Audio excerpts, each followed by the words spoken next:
Welcome back on deynonmod. Today I want to propose you a video about unboxing and review of the Battetome NIghthaunt for Age of Sigmar 4th edition Scavenged released by the Games Workshop on 30 August 2025. We can admire the beautiful cover of this Battetome, a Blade's Revenant. Finally, a novelty since the Battetome of 3rd edition was identical to the one of 2nd edition, and although it recalls the colors, it is definitely something new and aesthetically satisfying. But now let's go to see about the contents in this Battetome. Here we can see a beautiful grayscale artwork. We will discover later in this same Battetome its color version, but definitely this canvas conveys the spectrality even with this grayscale, giving the feeling of an advanced battalion of ghosts. Here is enclosed the very essence of the Nighthaunts, intangible spectres condemned for their sins and eager to inflict on others the same suffering that grips them. Only faith can hurt their incorporeal forms, but how much long?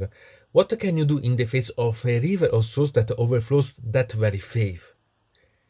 In every word you can feel hatred and revenge towards the living. Here we can see the amount of background content and rules inside. Although technically only a quarter of the book is closely related to the narrative in the army, it's also true that the descriptions of the various units and many stories and fragments scattered throughout the rest of the book greatly increase the amount of readings available. In front we can see an army of Nighthaunt led by Mortarch, Lady Olinder, an advance that promises grief, not about physical, but soul. In the innocence of the underworlds, here the nature of the Nighthaunt, unleashed with the events of the Shaish Nadir, are the souls of the deceased transformed into suffering souls by Nagash. Their only purpose is to take revenge against the living cause their own suffering, and only willpower has any effect in harming them. But how long for? In the square in front, we can see the story of Doralia and Galen, two witch hunters of whom there are also stories of the Black Robbery that must accompany the Stelhams as they cross a cemetery. The sergeant of the cities of Sigma, arrogant at first, is humbled by the warnings of the two witch hunters, even if never he or his men realize until the actual meaning how terrifying the opposing ranks can be. The artwork on the page represents this very event, and it conveys all the gloom and anxiety that is about to manifest itself. This is the image of the colored back cover. If the shade of grey of the first conveyed inevitability and tragedy, here with the colors, all the details are transmitted, while Kurdos Valentine himself leads his ranks to face the cities of Sigmar. This image allows you to catch a glimpse of the overwhelming river of damned souls pouring in different forms in search of new recruits. The story shows of how terror itself it is a weapon of ghostly armies, while personal vicissitudes confront sinners with souls who have come to collect debts. In City of Unquiet Dead, here you begin to explore the territory of the Nighthaunt, Dolorum, starting from the capital, Silontum. Here the peculiarities of the capital and the main resident forces are described, in addition to mentioning the threat of Nargos still present in a circumscribed area, still for a short time. In a bleak and haunted land, this is a better description of Dororum's position in Shaish, a reference to the story of Lady Olinda and in part also of Nargos forces that arrived during the Age of Chaos. In the box we have the Emerald Urs, Lady Olinda's favorite for rarely used course. The images on these pages are spectacular, with a view of Silontum on the left, while on the right the beautiful Lady Olinder. The surprises are not over here. In fact, you can open these pages to reveal more information. I'm going to do the side pages soon. Now let's focus on the Shaiish map that unfolds in front of us. It is very broad and very informative. It has to be watched calmly to capture its various nuances and becomes even more interesting when combined with that of the other battletomes of the Death faction. Here you can start to read some details of some specific locations, starting with the Shaiish Nadir, which briefly describes the events that led to its creation and its significance in this realm. Another aspect of Salentum is then presented, describing its atmosphere and perception of it when visiting the city.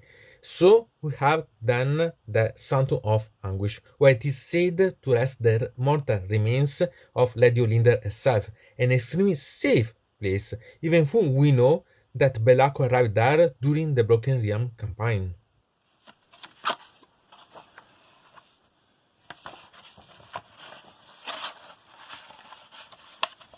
Here we can continue with the description of places. Blackmare, a lake where the Dawnhost Legion resides, a prisoner of the waters until the moon Lungas shines on the surface. Look and K. Isos shows how impartial Nagash can be in giving his punishment and accepting supplications, a somewhat peculiar PG fragment. Gasmur is an expanse of moons and tombstones where the 13th Legion resides. Banshees and ghosts do wonders thirsty.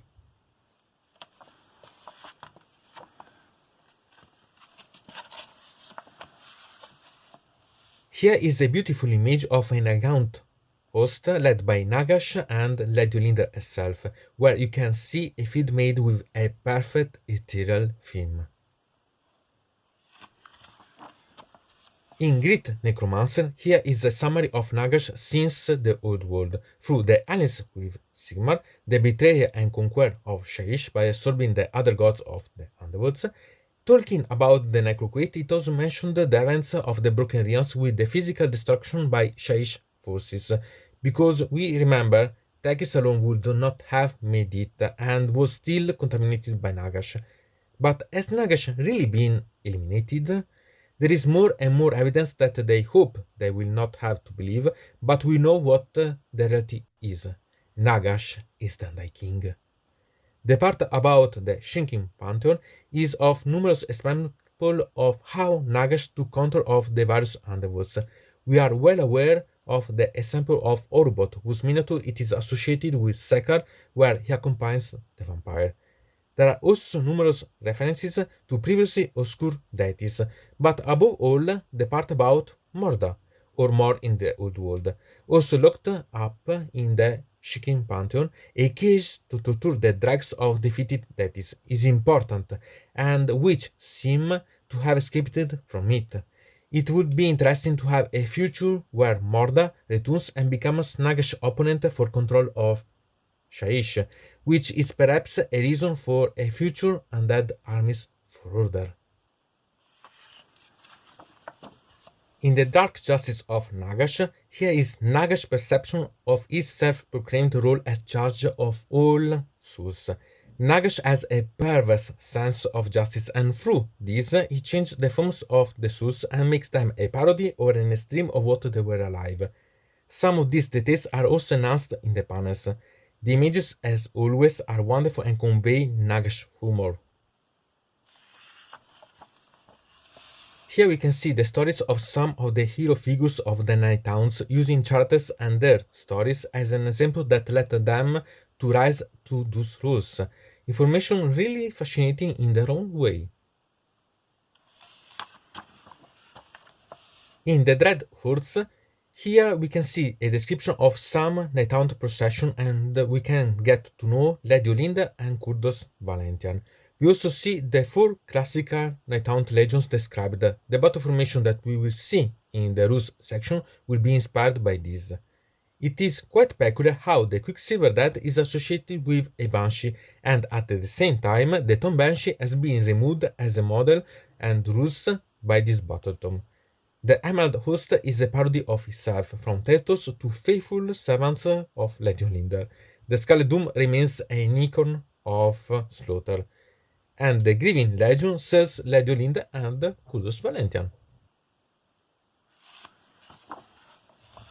In A Legacy of Fear, here we can see the background from the Age of Myth about Nagash and the NIghthaunt to the return of Sigmar and his Reforging. Note that Sigmar made Nagash do whatever Nagash want practically, but Sigmar gave Morda shelter. Is this how the god managed to avoid being imprisoned in the Shikin Pantheon, or he escaped from it? It is stated that Nagash betrayed first, but is that really the case?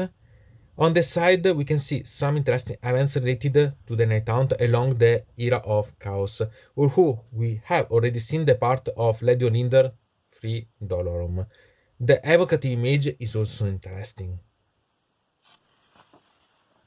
In Malign Spirits Unbound, here we can briefly describe the current events: the Black Pyramid, the intervention of the Skaven, the Necroquake, the Soul Wars with the invasion of Greensforge and Lattice. We are practically in the second edition of the game as events. The artworks of this page are also a testament to this. So we move on to the liberation of Cataclysm and the various events of Broken Realms. We are in the third edition of the game. The War of Death and Light with Nighthaunt and Luminate facing each other, culminating in Mount Avalenor with the clash between Nagash and Teclis. Teclis only managed to win with outside intervention by destroying Nagash's physical body and putting an end so to the Necroquake, but not without consequences for the god. Alongside some events, and I particularly appreciate that two of the three are about the envies of Endenarm, being them my favorite Stone host, and I collect it. In Death Rising, here we can see the continuation of the events of Broken Realm. Olinder finds Belako ready to destroy her vestiges to get rid of the curse that grips him since the previous fight in 8 Point. But Belakos predicts his own doom if he continues, so decide eventually to team up with Lady Olinder to destroy Harlot Knight Stormhost. With the defeat of Nagash, Alariel launches the Rite of Life and frees Kragnos, and so ushering in the Era of the Beast. We then move on to the third edition with the Dawnbringer Crusades and the proliferation of the Forces of Destruction. And here, while Sigmar goes back the Circumstance Chambers to mitigate the problems with the Reforging and the creation of the Chambers of Nations, come the fourth edition with the Vermindom and the Hour of Ruin. And as the gods look away worried by the new rise of Chaos, Nagash plots again as the NIghthaunt, Lord Vitriolic, removes Sears. In the column, there are several events, including the meeting between Reikenor and Pontifex Nestra in Embergard during the Dawnbringer Crusades, with the unexpected results that followed. In the artwork, you can see the devastation that Nighthaunts are marching on. And then we can start to see about the showcase about the various miniatures of this army. And we can start to see about the Lord Vitriotic, that is the new model that we can find about this Battetome.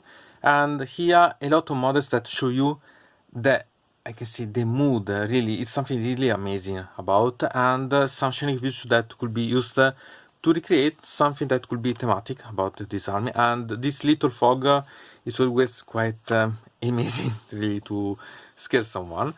Here we can see some more detail about the miniature, so Leopard Clutch, the Knight Shroud, and so on. So it's really something that you do not want to here have something like this in the fog that emerge. It's really amazing.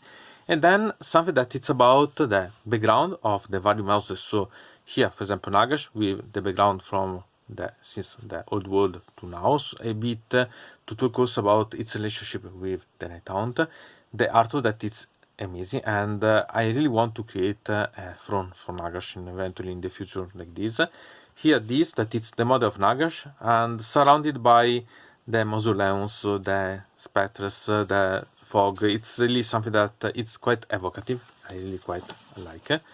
Then you can see about the other two main characters in this Battetome, that are Lady Olinda and Kurdos Valentian, with the weaponry, so the Sand Hourglass and the Scepter, and some details about them for their attendance. So it's really quite nice, because here we can know them a bit better, and I quite appreciate because we had the Queen, the Mortar of the Grief, and the right after of him of her, so it's quite intriguing to know it better and mock Kurdos Marenja, because it needs to be mocked. Then we can find about Oroch, that sincerely I love as miniature and as background, it's really fantastic. And Regno the Green Hero, that it's the epitome about how Nagash can reverse a character. Really quite nice.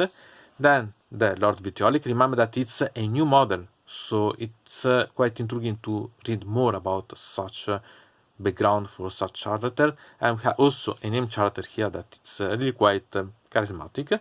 Here, the Executor Mortis, that is one of my favorite models about this army, that it's amazing, and the artwork is even better, I love, and you can really understand how much you can write about Nagash, but Nagash can rewrite you. Then we have about the Kurgas Crusator, the Lord Executioner, about the Guardian Soul, the Knight of Shroud, so we can start to see about the main ones, better the sub-main characters that can be used. And then them used in the various background and so on, with the right light, the fog and so on, that could be really quite scary.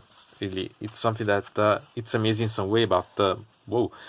Then we can see about some of the oldest models that are the Spirit Torment and the Chengast, about the release for Age of Sigmar, and they are always amazing one. I love to see them, and you can see the description and how they come to be like this. The Pargast, and so you can empathize with them in some way. And then we can start to see about the Craven Throne, the Blackgast Revenant, the Grimcast Reaper, the Chanrasp, so the main troops I can say about the NIghthaunt themselves. Then the Fantastic Spiritos, that are always amazing, and no much better. I like this type of background that are in the middle, because you really enter in the vision about the other people, the people of Age of Sigmar that see such type of things. It's quite nice. The Mimon Banshee, the Treshet Haridans, so that describe you the various models that exist. It's quite nice in such a way. They have the X-Raid, the Blade Hardos, the Black Coach. This it's amazing. I love such model.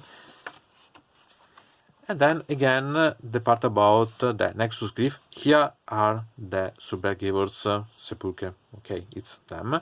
And here about the manifestation, about the NIghthaunt. Sincerely, I never appreciate quite a lot, because, okay, the shite I quite like, but these ones are quite simple. I never appreciate too much as models, and one day I have to create them, maybe if I not buy them, so it's nice. The rules have changed a lot compared to the previous ones, so they will have to be carefully reread. I can already tell you that 3 units have been removed. My beloved Tom Banshee, the Cairn Wraith, and the Glaive Wraith Stalkers. The first 2 are historical units, while the Glaive Wraith were introduced with the Soul War setbox. I hope that they will return in the future. In the meantime, they will still be playable until the 1st June 2026, and then they will be passed into Legends.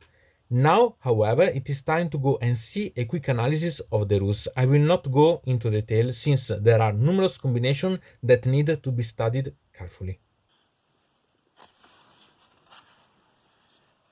The approach of the battle trades has completely changed from that of the previous Battetome, but it also dressed them up a lot. Ether has improved, as it is now only denying negative modifier, which means that it leaves any positives, excluding Nagash that can't use this battle trait. Definitely good. Ethereal Translocation is a command ability costing 1 command point that allow you to take a non-engaged NIghthaunt friendly unit and redeploy it on the battlefield more than 9 inches from all enemy units.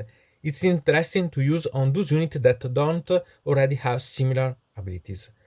Mountain Dread subtract the number of the current battle round from the control of enemy unit in combat with NIghthaunt units. This is the first in a series of options that allow this army to have control over objectives. Sepulchral Apparition is perhaps the most controversial. If there are Nexus of Grief on the battlefield, it allows you to add 2 more completely outside of enemy territory and more than 3 inches from terrain and objectives, as well as more than 12 inches from other Nexus of Grief. Here it becomes a deployment problem, since the models are the same of those of the Sublight Carriers. The problem is always the available space. From the design note, we can see that the first nexus is not a problem since it's placed before the other units, but the problem is whether there will be then room for the other two, and that will be a pity because we'll see later it's also quite useful. In case you don't want to buy those tomes, try watching my video on alternative symmetries. In battle formations, here we have these to replace the previous processions, but we can consider them with a changed name. Quicksilver Gaze, once per turn during the movement phase, choose a single NIghthaunt unit being in combat. You roll a die and the unit can move the distance of the die added its own move characteristic. It can go through the other units and end in combat. This gives the idea of a unit crossing enemy ranks, avoiding forced combat, or going to engage enemy units. They find it interesting for using opposing unit as a launchpad to conquer objectives, save units, or hunt for other enemy units. Death Stalkers allow you to choose a NIghthaunt unit to be able to charge and shoot even if made a retreat, and if it retreats, it does not take any damage. Sekhar Host requires a NIghthaunt hero in the enemy hero phase and prevents enemy units from retreating, forcing them to remain engaged. This is a significant limitation away to recur a hero. Royal Procession, also in the enemy hero phase, allow you to choose two NIghthaunt units and give them the anti-charge +1 rend. And here it is up to you, to your taste, to choose your favorite. About heroic traits, Ruler of the Spectral Host, once per turn in its own hero phase, make you choose 3 non-hero unit wholly within 12 inch of the model, and with a 2+ on a D3, it allows you to cure or replenish models equal to the result. Although not certain, it's a great way to cure units, and sincerely it's my favorite. Deathly Possessor in the combat phase chooses an enemy hero and the second enemy unit in combat with this unit, and at 3+, the enemy hero attacks the second unit. Not the best, in my opinion, too many clauses.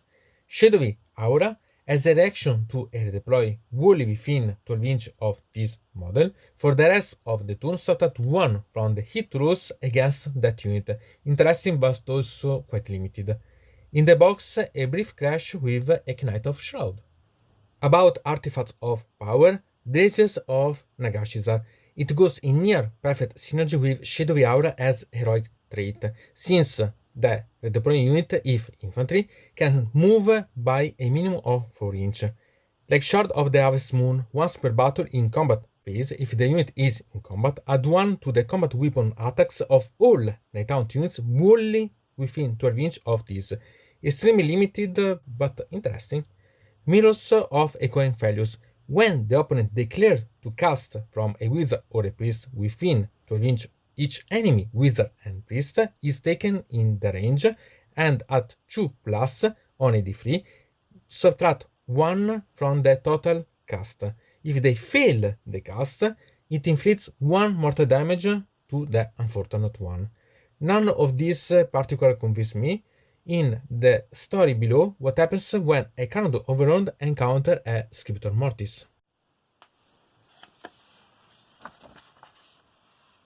About the spell's lore, Fairblades Unlimited at 6+, a NIghthaunt unit wholly within 6 inch until the start of its next turn. Whenever it uses fight abilities, if all attacks of that unit target a single enemy unit, after the ability has been resolved, it subtracts 1 to the enemy unit save for the rest of the turn. Here it requires that the same enemy unit to be engaged by multiple NIghthaunt units, as the save lowering applies after the first one's attacks has been resolved. Branch Souls at 6+, you get a non-hero NIghthaunt infantry unit wholly within 12 inch, and it can immediately make a movement or retreat. This is a great for conquering or conquesting objective, or getting closer to a unit to engage or reorganizing. Chains of Death at 7+, you choose an enemy hero within 18 inch. The target has strike last, useful but extremely limited. In general, as spells, they didn't convince me very much. The manifestations have remained the same as models, but the effects we'll see later if they're worth it, but they don't make me scream at a miracle. Below is an artwork by Reckoner and alongside a fascinating description of a battle against him. Nagash has been dried as Rus, but now they are much, much clearer. I still appreciate him as a model, but I do not intend to play him into the game. On the front page, we can see a beautiful picture of Nagash towering on the battlefield, surrounded by Nighthounds as an ethereal fog enveloped them.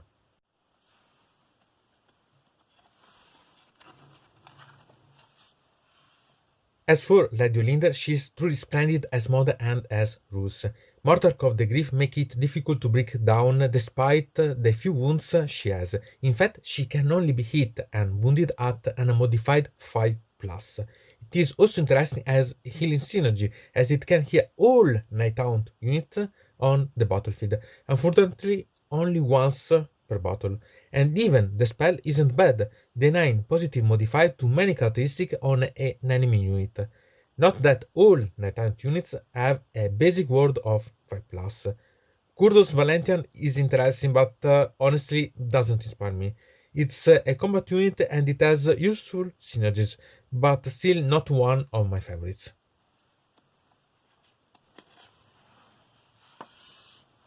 Average can definitely be called a ferryman cause he can teleport, unfortunately only once per battle, with himself a non-hero Nighthaunt unit and be repositioned more than 7 inch from enemy units. Taking into account that the distance is normally more than 9 inch, make it much easier to then charge enemy units or take eventually problematic objectives. Moreover, his other ability, even if at 3+, allow him to reposition himself. It's a more charismatic unit than anything else. Reckoner tends to be a mixed killer, and in combat does considerable damage, and his magic-related skills can make him even more annoying. Scriptor Mortis is a very peculiar unit, so much so that I would think I would even use 2 of them. Not so much because of its offensive capability, but because it can create interesting combination if it can inflict the sentence on a unit. Here we meet Lord Vitriolic, the only new model with this Battetome. It's a fascinating model. If you get a 3+, you can choose a single effect or 2 randoms, or for in general it's better to choose, and you can really get peculiar results from silencing a wizard or denying words. The story against him by the Oryx is also quite intriguing. The Knight of Shroud is pretty much the same things whether it's on horseback or on foot. It's just changed the target of the unit that can fight rat after it, and it can be cured. Guardian of Souls is a mediocre support unit. At 3+, add 1 to the wound roll for a single unit wholly within 12 inch of him, at least not distinguishing between combat and shooting. The Krulgas Cuscetto is much more interesting as it shoots decently and has an aura ability that ignores the first damage point given to all Nighthaunt units wholly within 12 inch from him at each phase. It doesn't seem very much, but it's intriguing. Lord Execution is made to go into combat, either to decrease enemy attacks at 2+ by 1, but especially against enemy hero, since you decrease their control. It becomes even more interesting if he wounded an infantry or cavalry hero. At the end of his turn, he destroys it at 5+, and if it was sentenced by the Scriptor Mortis, it's at 4+. Is it worth giving him a chance?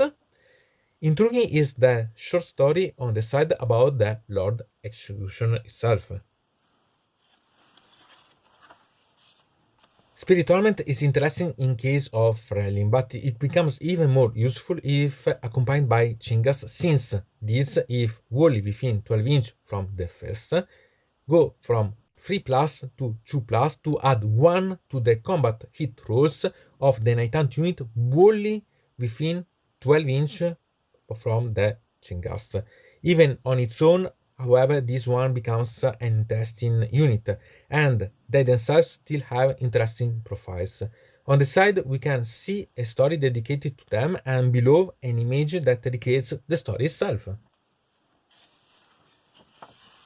The Chenrats are the basic troops of an army of Nighthounds, but thanks to their word at 5, they become useful as screens, and above all, thanks to the possibility that 3 units of these move 6 inch during the deployment phase, allow them to quickly conquer objectives or bring them closer to sensitive areas, a rather strategic role.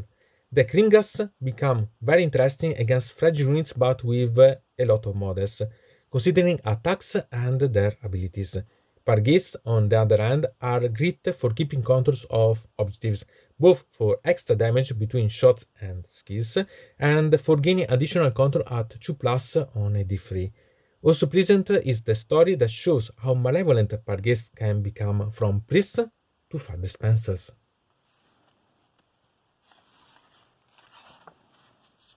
The Kravenfron is purely a shooting unit, and its profiles and rules of disengaging prove it. It makes the most of it if it accompanies Kurdos Valentian. The Belegists are practically a unit that preserve objects by not being charged, as well as being wood fighters. The Spiritos are practically a must-have. They do not do much damage, but they give to all heroes in combat rage a ward of 4 plus instead of 5 plus, added to being good screens. In the stories next to it, we can see how any resistance is futile, even for a Stormcaster Thanos. The Dreshed Aridans are great not only for the volume of attacks, but especially for being the nemesis for armies that rely on healing or returning molders. If you think about engaging several units while others do damage, that becomes a great way to wear out even very difficult opponents. Mimu Banshee are the wizard's nemesis, as well as getting really good in combat. Their ability allows them to always have wizard available to disperse, even do damage. You should always have a minimum of 1 unit of these in your army. The Dreadblade arrows are great for increasing control of targets if they charge, and for moving around the battlefield as hit and run. X-Rate units remain interesting when in charge. Greatly increase the damage that they can deal.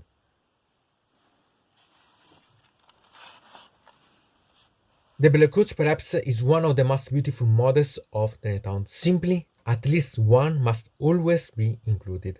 It does shooting and combat damage, it can move around the battlefield every turn, but the most important one is the ability that it has.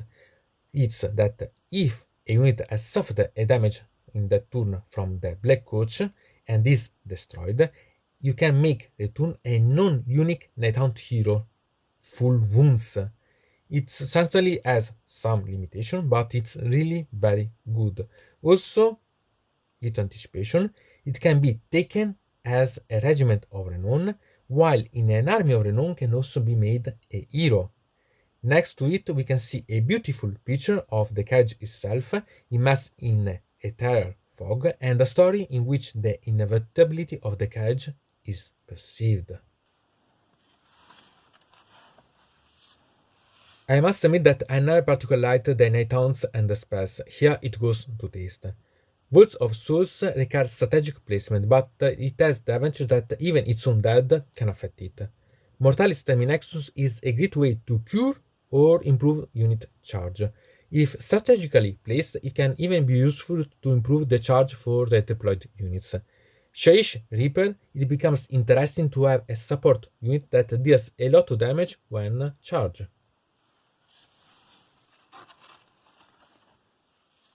Nexus of Grief, and now the classical elephant in the room. This is a mod that is a recycling of those of the Subjectives. In itself, it's not bad, but the problem is always placing it on the table, especially if you have 2 others. Its teleportation skills are not bad since it allows it to be repositioned anywhere on the battlefield, but the position is always a criticism. Is there room to put it in? The range of preventing the use of commands is interesting, but it implies that it is in combat. Its main advantage is to cure or replenish 3 Nighthound units, so teleporting and then healing is not bad, but it will remain a question. where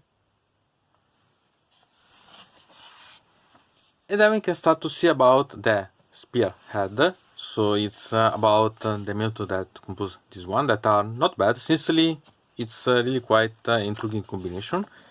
Here the painting guide that it's quite nice, sincerely.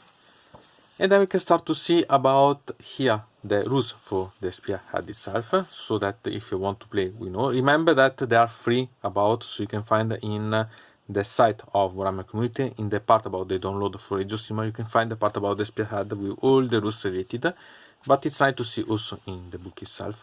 And then Path to Glory, I love the fact that there is the Envy of Apotheosis, and I continue to say, I hope that in the future you will make the part about this Envy of Apotheosis official, so matched, so that you can start to create your own character, your own hero, at least the general, because it will be really quite fantastic. I love this part, really, because you can really personalize a lot, create how you want. It's fantastic. It's like being Nagish itself creating its work. It's in some way really quite intriguing. And so, okay, you have really different ways to prepare about the paths and so on. And then we can start to see about the Army of Renown.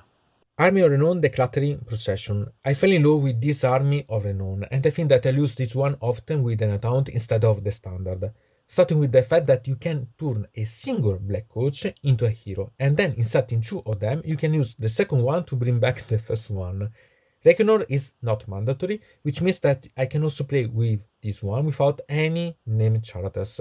I'll have to give up on my beloved Scriptor Mortis with this one, but at the same time it's a very fast and lethal army, and its pitiless reaper ability works great with the Spectre Witness ability or the powerful command that allow you to move through units and inflict damage.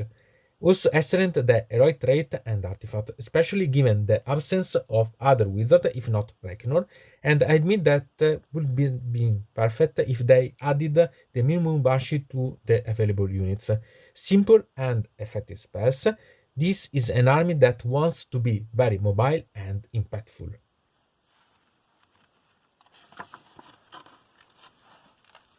Army of Renown, the Eternal Nightmare. This is a type of army that I only conceive of at very high points. First of all, because of the obligation to include Nagash as a general. Then you lose Nagash mobility for 2 turns and the healing skills of the Nexus Grief, as well as the 2 extras. The heroic trait that makes a hero what is a skink for the Zan is only relatively useful, and the artifacts works likewise related only for Nagash, which is pretty much as all towards of the ecocentric Nagash without him being able to do anything for 2 turns. For spells, unlimited for what reduce opposing control of job is interesting, but the really useful one, the Will of Nagash, remains at only 1 per turn. Okay, there are also the free manifestation, but useful. However, egocentric Nagash may be, Nagash itself is left with not much to throw, even if it starts dispersing and disperse around the battlefield.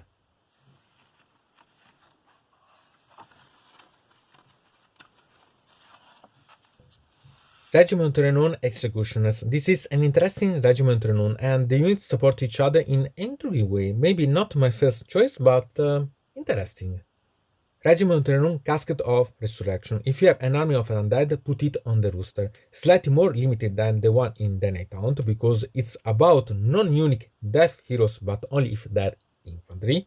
However, it means being able to bring back a hero infantry model to life, and this having the Black Coach damages a enemy unit in combat, even if it is destroyed by another unit.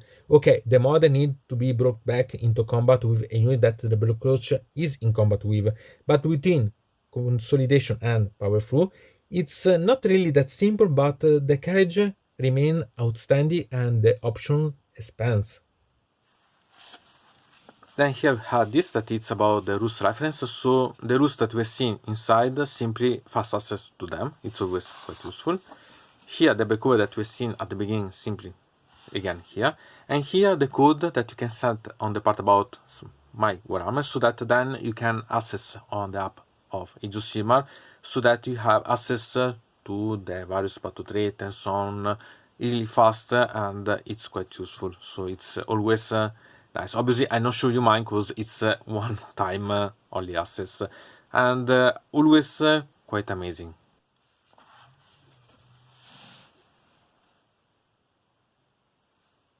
So to say about such Battetome, I think that it's really quite interesting. It's about having a fast army able to redeploy, to control objective, also starting from the other about their control or improving their own, and moreover, all about synergy. There is not a unit that can work by itself, you need to make them work together. And I think that it's really quite interesting that way, because you can really have fun playing everything. Here you can choose or to play the normal version or one of the army renown, because the one with Nagash sincerely okay, and I think that it's really quite intriguing, because you can different ways and they all work. You only need to find your favorite one. And also the regiment renown are quite interesting, because the Black Coach by itself it's really quite fantastic, and I think that I'll try even in the other Battletomes and so on about the dev. So you have really quite a lot of options, and this is the main part about this Battetome. You can have fun creating burst combination and try different things, and having each time something different available, so you can really personalize how you want. It's quite nice, but I'm also quite curious to know about your opinion. Anyway, from deynonmod it's everything. I invite you to subscribe to the channel, to ring the bell so to receive notification about new video, to comment under here about this video, or if you want to suggest me new videos. So, I hope to see you again to the next time.